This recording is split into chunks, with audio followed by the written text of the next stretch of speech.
Ok. Vocês estão me ouvindo? Amém.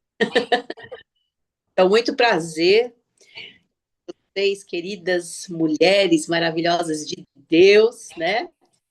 Meu nome ninguém conhece, é Débora.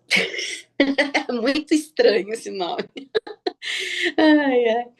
Então, eu recebi esse convite e fiquei muito feliz em poder compartilhar este tempo, até que Jesus diga que outra pessoa também pode compartilhar aqui da palavra dele com este grupo tão precioso, aquilo que Deus fala conosco, né? Marca as nossas vidas, algumas experiências em relação à intercessão aos filhos e tudo mais. Então assim, eu sou uma pastora junto com o meu marido há quase 30 anos e começamos muito novinhos, né?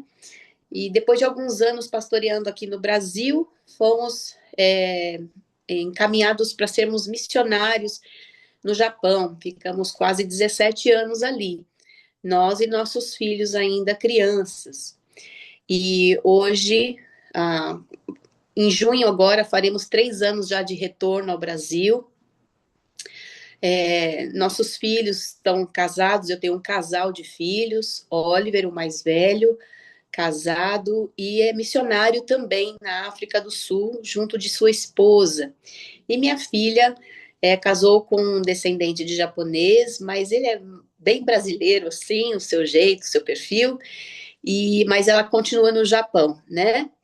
E esse ano fomos contemplados com a alegria de sabermos que seremos vovós, né? Então, estamos muito felizes mesmo por essa boa notícia do céu. Então, mais um descendente aí para a gente levantar a intercessão, né? A partir do momento que a gente sabe que os nossos filhos engravidam, nós também já começamos a interceder por eles, né? Eu já pedi esse milagre, né? Ser contemplada em ser avó, mas agora mais do que nunca temos que orar. E esse convite me alegrou muito, porque eu falo assim, Deus, eu tenho muito desejo de continuar servindo ao Senhor. No momento, nós não estamos pastoreando uma igreja, mas estamos, sim, ligados à Igreja Aliança Eterna das Nações, em São Bernardo do Campo, inclusive a mesma igreja da irmã Leonice ali, né, Babolim. E agora, mas assim, a gente sempre trabalhou, e quando a gente volta, parece que o trabalho ele muda e a gente demora para mudar também. Então eu falei assim, Jesus, nós estamos aqui à disposição de servi-lo, então eu não vou correr atrás das coisas. Aquilo que o Senhor quiser que eu sirva como sua serva e filha, o Senhor vai fazer um convite a mim, eu tô aqui, tá? E foi assim que aconteceu. Débora é, me compartilhou essa necessidade através também da Raquel, e eu pude ali orar ao Senhor e sentir essa confirmação. Meu marido me apoiou, então estou abençoada para fazê-lo. E orando ao Senhor a respeito do que eu poderia compartilhar com vocês, mulheres, a respeito daquilo que a gente ora tanto em relação aos filhos, né? Primeiro eu quero pedir perdão porque eu estou numa gripe, e às vezes eu fico ofegante, que meu pulmão não tá bom, minha voz tá de taquara rachada, e meu fundo aqui não tá propício para apresentação, mas tá tudo bem, vocês relevem isso, por gentileza. Então, orando ao Senhor e buscando a presença dele, eu, eu fui sendo dirigida pelo Espírito Santo para falar a respeito de consolo e encorajamento, através do Espírito Santo, pelo Espírito Santo, né? E que é o Deus que tem essa característica fundamental de consolo. Depois nós veremos um pouquinho sobre isso. E por quê, né? Quantas de nós que estamos na intercessão, nessa batalha árdua, de todos os dias, levantar o nosso clamor ao Senhor e pedir o resgate dos nossos filhos, das nossas gerações, filhos biológicos, adotivos, espirituais, e esse movimento poderoso da intercessão, que não pode parar, ele é muito provocado e a desistências, é muito provocado a desânimos. Nós, muitas vezes, acordamos em dias difíceis que não temos vontade mesmo de orar. Por quê? Porque a gente vê aquilo que está acontecendo no natural. O comportamento dos nossos filhos, muitas vezes, nos entristece tanto que a gente não tem vontade de orar por eles, só de corrigir a postura deles e falar muitas coisas que não procedem da presença de Deus. E é uma realidade que somos tentadas, às vezes caímos nesse precipício, mas o Senhor nos dá de volta a chance de recuperar, né, o fôlego. Então, eu gostaria de começar a ler o texto de Mateus, capítulo 5, verso 4, e eu vou ditar aqui os textos, você não precisa procurar, apenas anote se você quiser estudar mais tarde, que fala a respeito do quê? Bem-aventurados os que choram, porque eles serão consolados. E a grande pergunta é, nossa, bem-aventurado? O que significa bem-aventurado? Profundamente feliz, bendito, favorecido por Deus, e eu gosto dessa última definição, favorecido por Deus.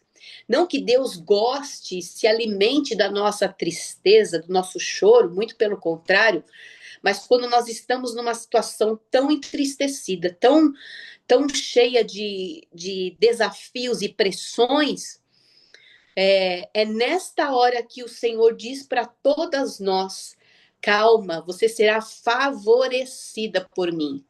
Você será favorecida por mim porque eu tenho a capacidade de consolar a sua alma e de te levantar ousadamente e novamente, quantas vezes for necessário, para que você não desista deste ministério poderoso que é a intercessão dentro da sua casa e para os seus. E também para outros, é claro.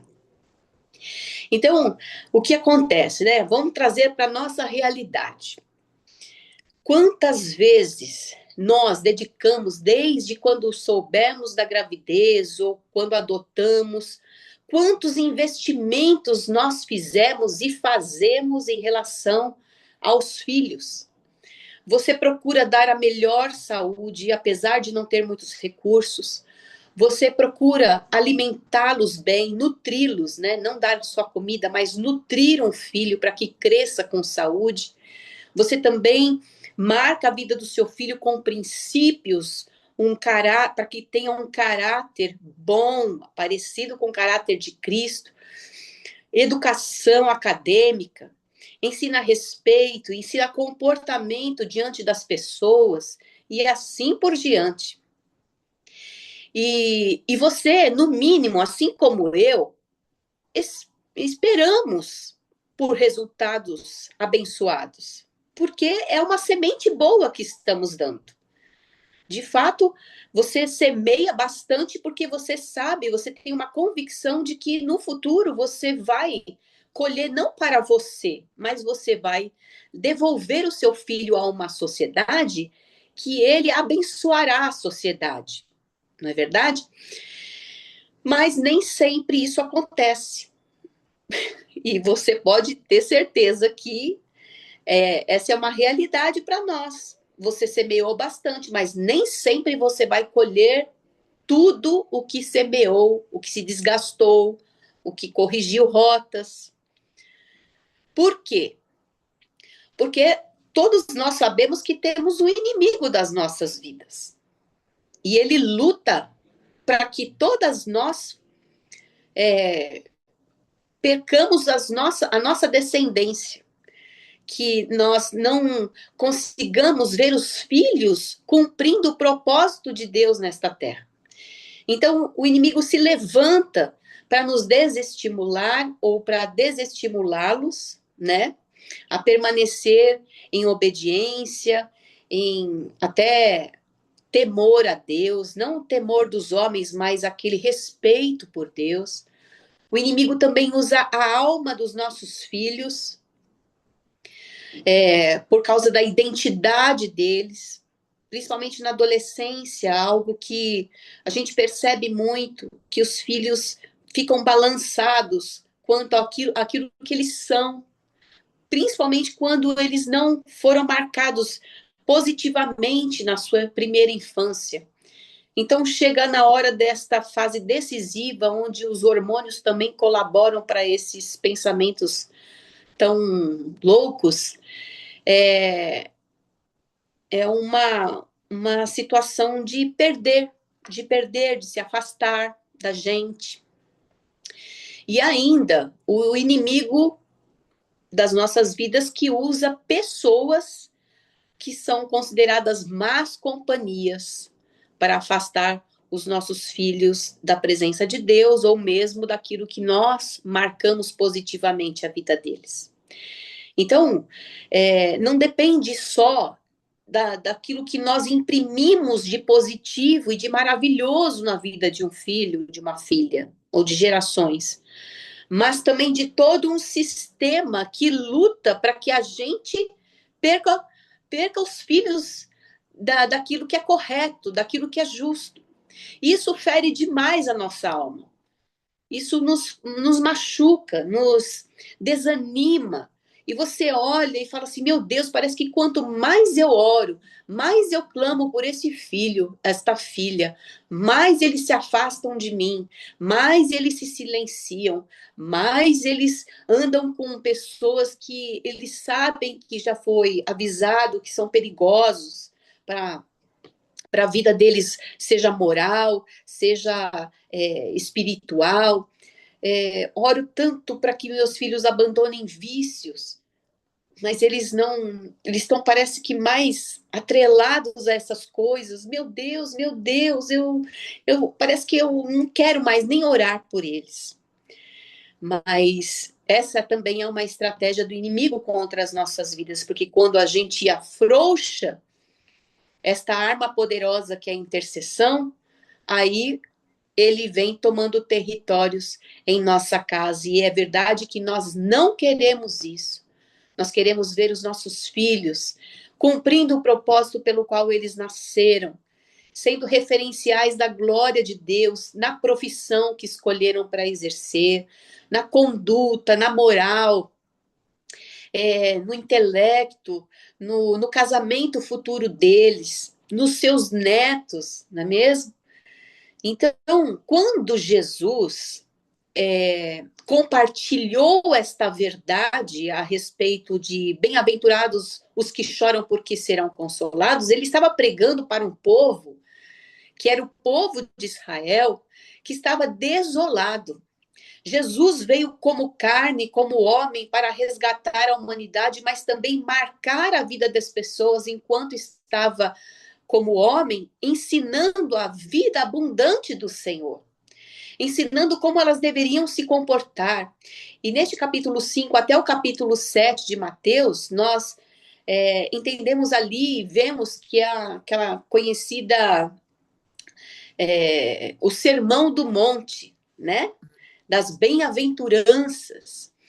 Então veja que Jesus se compadeceu da dor dessas pessoas que sofriam com injustiça social, sofriam com seus próprios filhos, com a opressão e a pressão dos impostos do Império Romano e de tantas outras, e ainda a imposição da religião contra eles, porque a religião queria cumprir a lei sem observar o coração das pessoas. Então, eles sofriam pressões para todo quanto é lado. E eu fico pensando, meu Deus, como deveria ser a situação do coração daquelas pessoas, assim como você pode estar sentindo-se hoje. Talvez você acordou na segunda-feira ontem e falou assim, meu Deus, mais uma semana de luta. Acabamos de viver um final de semana. E eu presenciei tanta coisa difícil em relação aos meus filhos, soube de tantas notícias dos meus filhos, mas eu não sei mais o que fazer. Mas para nós há uma esperança, e essa esperança é o Senhor. Ele está nos dando a palavra dele de sabedoria, porque é a palavra da verdade. E ele nos diz nesta noite que o nosso caso não está perdido. Os nossos filhos não estão perdidos, porque estamos colocando eles diante do Senhor. E você pode confiar na palavra de Deus, porque esta palavra é a verdade e a vida. E todo aquele que vai ao Senhor, ele jamais lançará fora, diz a palavra. E, na verdade, quando, voltando ao texto aqui, Jesus, ele ficou apenas 3 anos em milagres, em libertações, mas ele precisava morrer pelos pecados da humanidade e ressuscitar. E enquanto ele estava como homem nesta terra, as pessoas que o cercavam sentiam esta paz, sentiam este consolo, porque ele era o consolo naquele tempo. No entanto, ele precisou morrer, mas graças ao Senhor, ele ressuscitou, né? Para que nós tivéssemos vida e vida em abundância e esperança.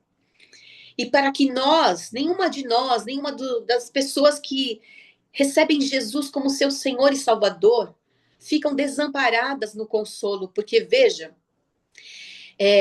o Senhor Jesus disse que ele subiria aos céus para preparar um lugar para nós, mas ele deixaria um outro consolador.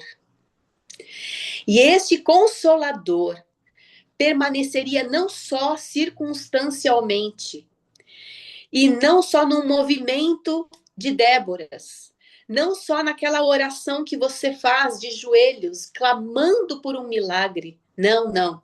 Ele está aí todos os dias, habitando na sua vida. Você que o convidou, ele está aí com você, te encorajando, porque ele é o outro consolador. O Espírito que estava em Jesus e que é Jesus agora vem como Espírito Santo manifestar em nós, através do seu consolo, através do seu encorajamento.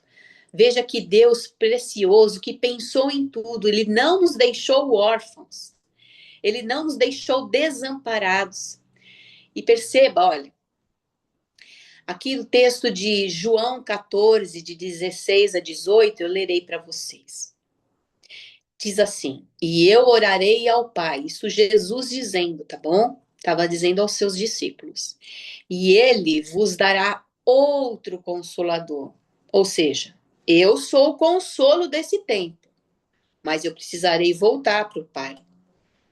Mas eu estou rogando ao Pai para que envie o outro, aquele que vai fazer uma obra extraordinária, para que ele possa habitar convosco para sempre. Olha que presente que nós recebemos, né?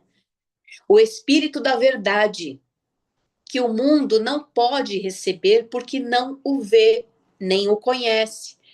Mas vós o conheceis, porque ele habita convosco e estará em vós. E veja que aqui Deus não está sendo exclusivista ou deixando algumas pessoas de lado. Não. Essa oportunidade está aberta para todo aquele que crê.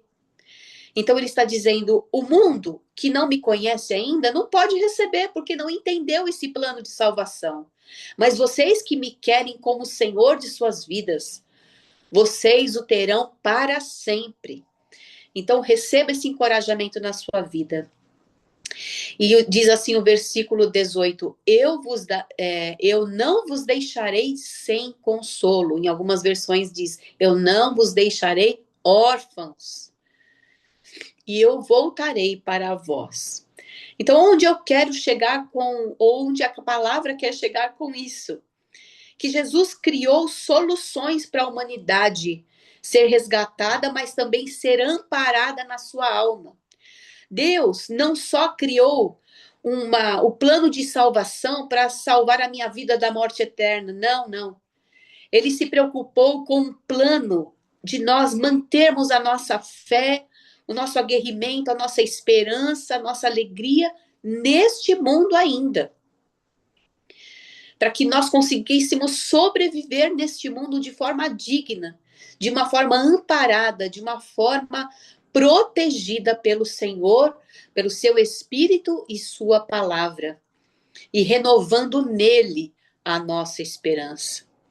Como diz ali João 16, verso 7 e 8, mas eu lhes afirmo que é para o bem de vocês que eu vou. Se eu não for, o conselheiro não virá para vocês, ou seja, o consolador, que também é chamado conselheiro.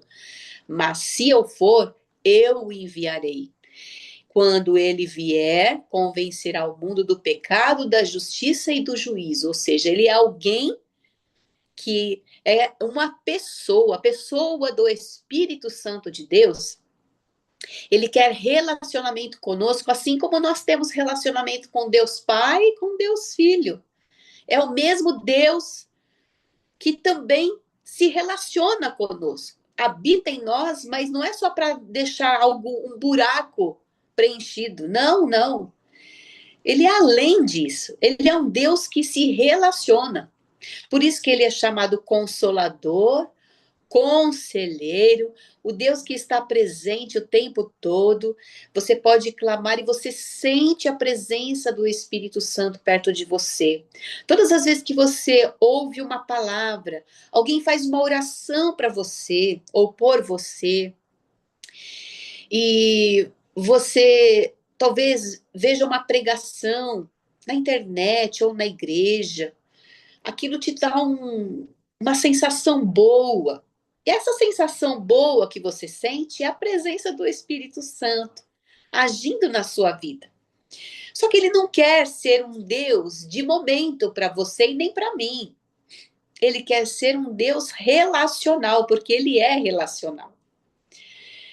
E então, nesses dias de angústia, que você entra no seu quarto e às vezes você fala assim: meu Deus, eu não sei nem como eu vou começar a oração. Eu tô tão ferida, eu tô tão desanimada, mas a única coisa que eu consigo dizer é: Espírito Santo, me ajuda agora. Me ajuda a tirar essa dor que estou sentindo, essa angústia que estou vivendo, porque eu quero viver algo superior a esta situação cíclica na minha vida. Eu quero ver algo novo acontecendo dentro da minha casa. Renova a minha esperança, Espírito Santo. Fala comigo, me ensina. Porque se o Espírito Santo é conselheiro, gente, por que a gente evita de pedir conselhos para ele, né? A gente pede conselhos para tanta gente que assim, não tá muito bem da cabeça, né? Gente distraída, gente que vai te dar qualquer conselho, baseado às vezes na raiva, na indignação. Faça esse exercício a partir de hoje. Olha, Deus, eu sei que tem pessoas com bons conselhos, porque a Bíblia nos ensina que na multidão de conselheiros há sabedoria. Mas eu não posso observar as pessoas como melhores que o Senhor, porque o Senhor tem a palavra da verdade. O Senhor me conhece de dentro para fora. Antes mesmo que eu fosse gerada no ventre da minha mãe, o Senhor já me conhecia. Então eu quero pedir para o Senhor a maneira correta de falar com o meu filho, a minha filha. Eles não querem me ouvir mais. Será que eu estou falando demais, Senhor? Será que a minha maneira de comunicar uma verdade está sendo compreendida de forma diferente? Está sendo compreendida de forma agressiva, insensível? Porque é verdade, queridos, que a gente fala com a maior boa intenção, mas as pessoas que estão ouvindo, não necessariamente, elas nos ouvirão com a mesma intenção que a gente está dizendo. Elas têm feridas na alma. E uma palavra virada já é um caos para essas pessoas que estão feridas. A gente lida com pessoas que estão com traumas. Às vezes você não sabe que tipo de trauma o seu filho tem, a sua filha tem, porque a gente não sabe tudo. Às vezes eu converso com os meus filhos hoje, adultos, e eles falam algumas coisas para mim que eu falo assim: meu Deus, nunca imaginei que vocês sentiam isso. Por isso que é importante a comunicação livre no aspecto de deixar os filhos falarem o que está no coração deles, sem aquele olhar, né? Porque, olha, por exemplo, eu sou uma mulher expressiva. E quando os meus filhos vinham contar algumas coisas para mim na adolescência, eu falava assim: Jesus, o senhor sabe que eu tento disfarçar a minha cara, mas eu não consigo muitas vezes. Então, por favor, que eles não vejam os meus sustos ao ouvir algumas coisas cabeludas. E porque isso também trava a vida de quem está falando, né? Eles ficam assim acovardados de rasgar o coração, de abrir o coração para nós. Então, tinha coisas assim que eu ouvia que eu falava assim: meu Deus do céu, dava aquele sorriso amarelo de aceitação, né? Aquele sorriso que só psicólogo consegue fazer quando tá ouvindo umas coisas horrorosas dentro do consultório. Eu falei assim: meu Deus, me dá essa unção de fazer um olhar de aceitação e não de repelir o que estão dizendo, né? Para que eu compreenda a dor deles, a, a, algumas coisas que eu falei no passado que feriram a identidade deles. Então, Senhor Jesus, me ajuda. E pensando nisso tudo, né? Esta é uma grande chance para todas nós hoje. Você que já sabia dessas realidades, porque você já tem um tempo longo de caminhada com o Senhor, mas talvez não estava praticando mais. Agora, você que está conhecendo esse Deus agora e está e chegou nesse grupo tão especial para orar a Deus em busca de uma salvação para dentro do seu lar e das suas gerações. Eu te convido a fazer esta experiência de fé, porque não é fé na minha palavra, mas é fé na palavra de Deus, que Ele está aí com você. Ele é teu consolo, ele é, a tua coragem, quando você não tem coragem. Porque a palavra consolo, no grego, do Espírito Santo, significa paracletos, uma palavra muito diferente, mas ela significa encorajamento.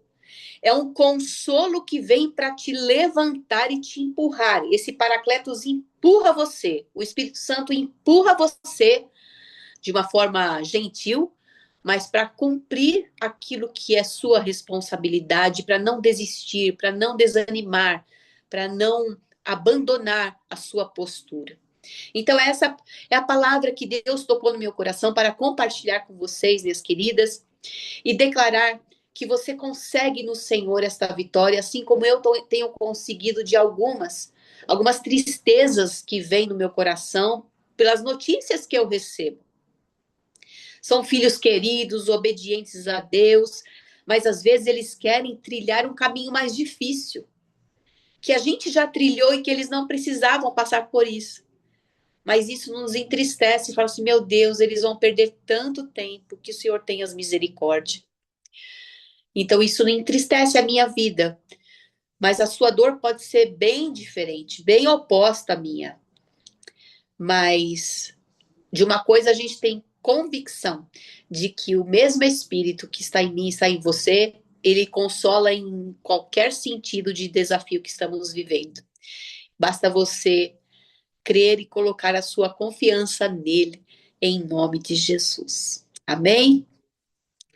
Então, que Jesus nos abençoe nesta palavra. Eu posso orar por vocês? Posso orar, Débora? Senhor Jesus, eu quero agradecer por este tempo precioso da tua semente que foi lançada.